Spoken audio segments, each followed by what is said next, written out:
Let me put you on hold at the moment and take us back into the room where this announcement was made just a short while ago. That's where we find our Jade Paulse, who was listening into that announcement, Jade, who joins us now live. And I don't know what you make of, I suppose, being inside the room, Jade. I mean, John Steenhuisen walked in, made this announcement, and then simply walked out. Back.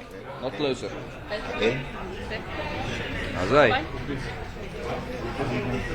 Well, a very good morning to you, Ayanda. And yes, actually the media actually wanted to pose some questions. We actually had a couple of questions we wanted to pose to Mr. Steenhuisen. Unfortunately, we were told as the media that there will be no questions and answers, and he was whisked away. But he spoke a lot about him standing at the union buildings, reflecting on his tenure.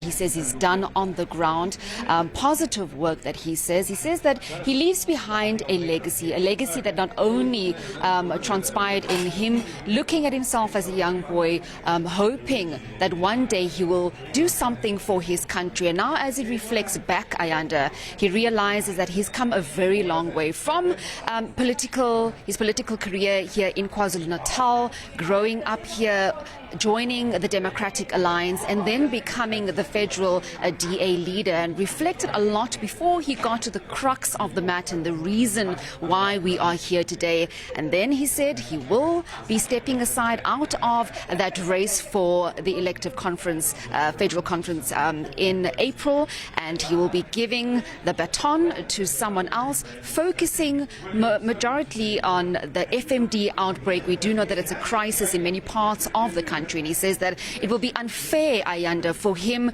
to also be on the ground and try and regain some lost ground, as he says, as the DA, and then also attend to his ministerial work with trying to combat the FMD outbreak. So really basing his decision on that. And like I said, we had many questions to pose to him, but unfortunately we weren't allowed to do so. But just to speak about what has transpired, I am joined by one of the DA members here as well. Just get some background. So we have been seeing in the media since last 24 hours rather, that this was possibly coming. As a DA member yourself, are you positive that the GNU is still in place? There's a lot of talk about factionalism behind the scenes. There's a lot of talk about push and play, who the next leader will be as we head to the April Federal DA Congress. Yes, well, firstly, I just want to thank John Steenhuisen on behalf of the party for what he's done.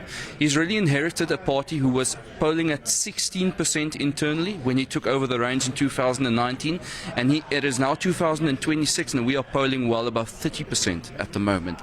He's doubled the support of the DA, but more importantly, history will always stand and show that John Steenhuisen was the only leader and the first leader who took us from an opposition party into a party of national government in the last 24 elections.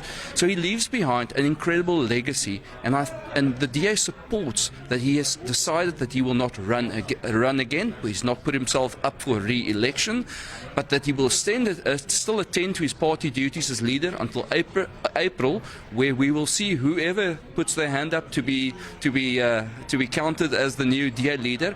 And I think the wonderful thing about what Steenhuisen has achieved as the DA leader is that he's really created a culture in the party of young leaders, lots of people who have abilities, who can take the baton and run with it now to take the DA to that next phase with 2029 in sight, where we will need to become the biggest party in South Africa.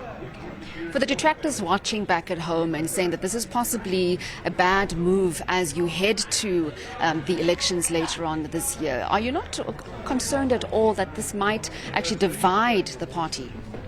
No, not at all. I think that the way John has chosen as a real leader to see that he has accomplished his mission, that he's really done what he set out to do, and that it is now the job of a new leader to take that baton and run with it and take us towards not only the local election at the end of this year, but the very important national election of 2029.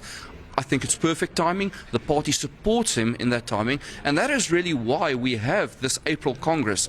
The timing of that Congress is to give the leader and the representatives of the party the opportunity to elect the correct strategic leader to take us through the next two elections.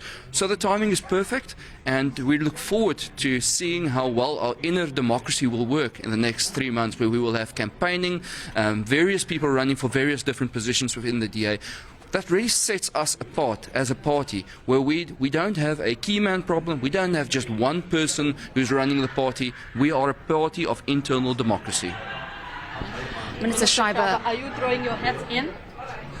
No, I'm certainly not throwing my hat in. I'm very happy to be the DA national spokesperson. It's a wonderful job, and I will not be running for any position at the Congress. and Mr. Gordon Lewis.